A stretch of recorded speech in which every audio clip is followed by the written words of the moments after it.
찬송가 348장 함께 찬송하도록 하겠습니다. 찬송가 348장입니다.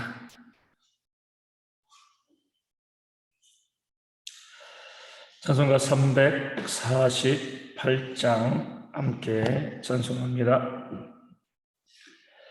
마귀들과 싸울지라 죄악 벗은 형제여, 담대하게 싸울지라 저기 악한 적병과 심판날과 멸망의 날, 내가 섰는 눈앞에 곧 다가오리라. 영광 영광 할렐루야, 영광 영광 할렐루야, 영광 영광 할렐루야. 또 승리하리라. 마귀들과 싸울지라 죄악 벗은 형제여, 도망치는 무리들은 유한 마귀 아닌가. 무섭고도 더러운 죄 모두 떨쳐버리고 주 예수 붙들라. 영광 영광 할렐루야, 영광 영광 할렐루야, 영광 영광 할렐루야. 또 승리하리라. 마귀들과 싸울지라 죄악 벗은 형제여, 그저 예수 그리스도 그 심판을 벌리고 너를 도와주시려고서 기다리시니 너 어서 나오라. 영광 영광 할렐루야, 영광 영광 할렐루야, 영광 영광 할렐루야. 또 승리하리라. 아멘. 사도신경은 우리의 신앙을 함께 고백합니다. 나는 전능하신 아버지 하나님 천지의 창조주를 믿습니다. 나는 그의 유일하신 아들 우리 주 예수 그리스도를 믿습니다. 그는 성령으로 잉태되어 동정녀 마리아에게서 나시고 본디오 빌라도에게 고난을 받아 십자가에 못 박혀 죽으시고 장사된 지 사흘 만에 죽은 자 가운데서 다시 살아나셨으며 하늘에 오르시어 전능하신 아버지 하나님 우편에 앉아 계시다가 거기로부터 살아있는 자와 죽은 자를 심판하러 오십니다. 나는 성령을 믿으며 거룩한 공교회와 성도의 교제와 죄를 용서받는 것과 몸의 부활과 영생을 믿습니다. 아멘. 고린도전서 10장 18절에서 20절까지의 말씀입니다. 고린도전서 10장 18절에서 20절까지의 말씀입니다. 제 말씀을 읽어드리겠습니다. 육신을 따라간 이스라엘을 보라. 재물을 먹는 자들이 제단에 참여하는 자들이 아니냐. 그런즉 내가 무엇을 말하느냐. 우상의 재물은 무엇이며 우상은 무엇이냐. 무릇 이방인이 제사하는 것은 귀신에게 하는 것이요 하나님께 제사하는 것이 아니니 나는 너희가 귀신과 교제하는 자가 되기를 원하지 아니하노라. 아멘. 육신을 따라 난 이스라엘을 보라, 이렇게 이야기합니다. 이스라엘 백성들의 삶의 모습, 또 예배의 모습을 보라는 거죠.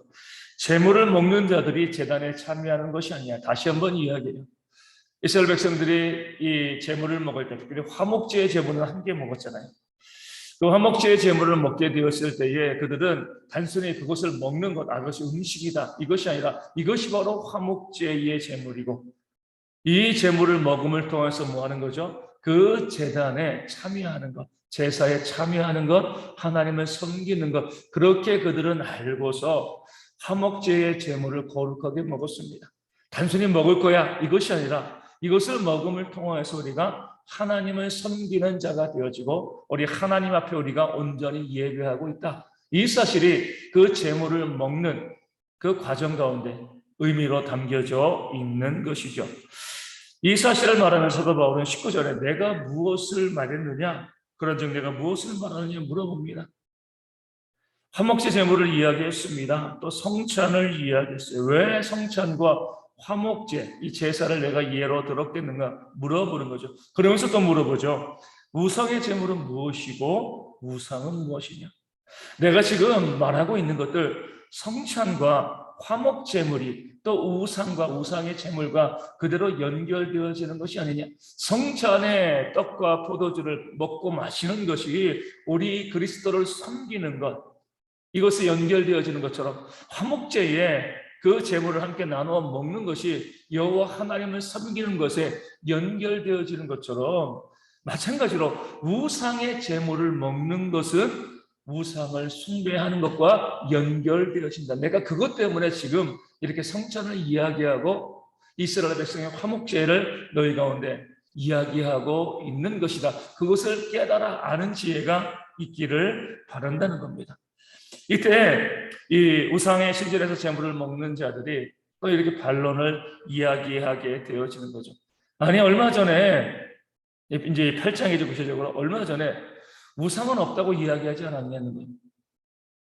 우상이 없는데 우상의 제물이 어디 있는가? 우리가 우상의 제물을 먹는다고 아무리 신전에 가서 우상의 제물을 먹는다 할지라도 우상이 없는데 우리가 어떤 우상을 섬기는가? 그런 거 없다. 이게 신앙의 자유이다.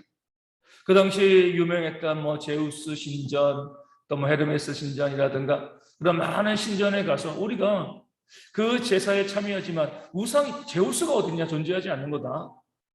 그런 그리스 로마의 신들이 존재하지 않는데 우리가 어떻게 그들을 숭배할 수 있겠느냐?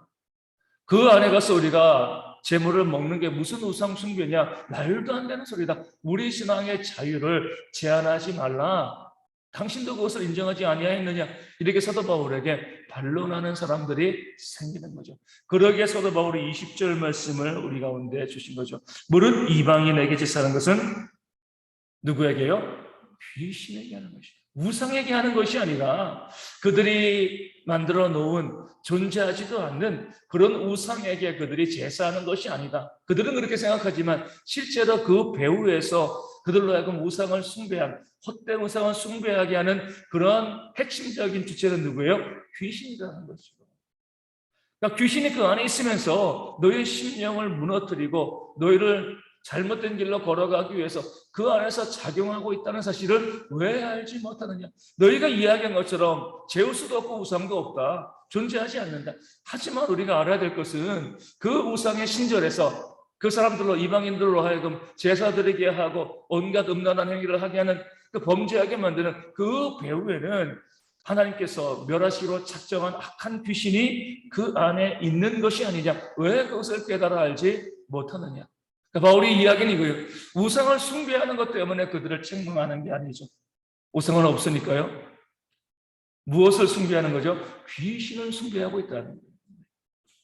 그 우상의 신전에 가서 우상의 제물을 먹고 마음껏 신앙의 자유를 이야기하지만 이미 그 귀신의 손아귀에 잡혀서 귀신의 손아귀에서 놀아나고 있는 것이 너희의 현실적인 모습이다. 실제적인 모습이다. 이 사실을 이야기하고 알려줍니다. 그래서 이렇게 이야기하죠. 그 다음에 20절 하반절에 나는 너희가 귀신과 교제하는 자가 되기를 원하지 않냐. 그 안에 들어가 있으면 귀신의 손아귀에 있는 것이고요. 그럼 누가 교제하는 거죠? 귀신과 교제하는 거죠. 만나고 그 귀신과 함께 있게 되어지면 너희가 신앙의 자유를 지금 주장하고 부르짖고 있지만 그 귀신 안에, 그 귀신의 손아귀에서 놀아나고 있는 것이기 때문에 곧 그 귀신이 하는 행동, 그 귀신의 악한 죄, 그 모든 더러운 것에 너희가 빠질 수밖에 없다라고 이야기합니다. 우리 시편 1편 1절을 보면 이 시편의 가장 큰 이 중심 주제인 복 있는 자가 누구인가에 대해서 이야기했어요. 복 있는 자가 누구예요? 악인들의 꾀를 따르지 않는 거죠. 그 죄인들의 길에 서지 아니하고 오만한 자들의 자리에 앉지 않는 거죠. 한마디로 뭐예요? 악한 자들과 교제하지 않는다. 왜 하나님께서는 악한 자들과의 교제를 우리 가운데 금하시고요. 또 그것을 금하고 우리가 그들과 만나지 않는 것이 복 있는 자의 모습인가? 이렇게 이야기하면 교제하게 되어지면 닮을 수밖에 없습니다. 닮게 되어지면 뭐예요? 우리도 악을 행할 수밖에 없는 거죠. 물론 우리끼리만 모일 수는 없어요. 복음을 위해서는 만나야죠. 그렇죠? 하지만 이것은 교제가 아니에요. 전도고 선교잖아요. 그렇죠? 복음을 위해서 우리가 그들에게 복음을 증거하는 목적을 가지고 그들과 만나고 그들과 이야기할 수 있지만, 시편에서 이야기하는 것은요, 그들이 중심되어지는 모임에 내가 자리를 두지 말라는 거예요. 그 교제권 안에 내가 믿음의 교제권 안으로 그들을 끌어들이기 위해서 우리가 복음을 증거할 수도 있지만, 그들의 교제권 안에 그들과 함께 더불어서 먹고 마시고 즐기는 그 안에 들어가서 거기에서 즐기지 말라는 겁니다. 그렇게 되어지면 너희 또한 그런 죄인들, 악인들, 오만한 자의 모습을 보일 수밖에 없다라고 말씀하는 거죠. 우리 귀신과 교제하는 것도 마찬가지입니다. 우리가 신앙의 자유를 이야기할 때 그 신앙의 자유가 너무나 귀한 것이지만, 사단은 뭐하는 자죠? 기회를 타는 자예요. 신앙의 자유를 이야기할 때 반드시 그 안에 있는 그 교만의 기회를 타서 그 신앙의 자유로 뭐하게 만드는 거죠? 귀신과 교제하게 만드는 것이 바로 사단의 작전입니다. 우리가 은혜 받을 때 우리를 공격하는 거예요. 그것을 통해서 우리가 하나님의 거룩한 삶에서 벗어나서 모든 악한 삶 가운데 빠져들게 만드는 것이 바로 사단이 우리 가운데 노리고 펼치는 작전이 되어지는 겁니다. 그렇기 때문에 우리가 신앙의 자유를 너무나 귀하게 생각하고요, 소중하게 생각을 하고 신앙의 자유를 지키기 위해서 애쓰고 노력하는 열심과 열정이 있어야 되지만, 그 안에서 우리가 귀신과 교제할 수 있는 그 귀신의 함정이 있음을 늘 깨달아 알고 내 마음대로 자유만을 주장함으로 오히려 귀신과 교제하는 그런 삶을 살아가는 것이 아니라 늘 주의하고요, 또 온전하게 그 자유를 누릴 수 있는 그런 지혜가 우리 가운데 있을 수 있도록, 지금 내가 하고 있는 이 모든 것들이 귀신의 손아귀에 있는 것인가 아니면 하나님의 손에 붙잡힌 바 된 것인가 깨달아 알 수 있는 영적인 지혜가 있어서 하나님의 손에 붙잡힌 바 된 일을 할 수 있는, 귀신에게 돌아가는 그런 어리석은 삶을 살아가는 그런 우리가 되어지지 아니하도록, 그런 지혜가 우리 모든 성도 가운데 있도록 이 아침에 함께 기도하도록 하겠습니다.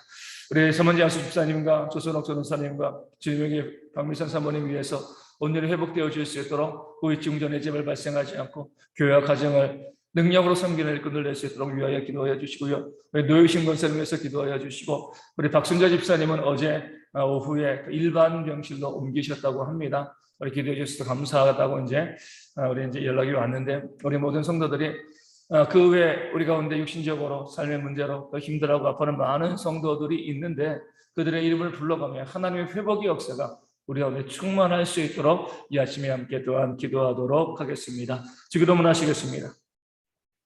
하늘에 계신 우리 아버지, 아버지의 이름을 거룩하게 하시며 아버지의 나라가 오게 하시며 아버지의 뜻이 하늘에서 같이 땅에서도 이루어지게 하소서. 오늘 우리에게 일용할 양식을 주시고 우리가 우리에게 잘못한 사람을 용서하여 준 것 같이 우리 죄를 용서하여 주시고 우리를 시험에 빠지지 않게 하시고 악에서 구하소서. 나라와 권능과 영광이 영원히 아버지의 것입니다. 아멘. 기도하겠습니다.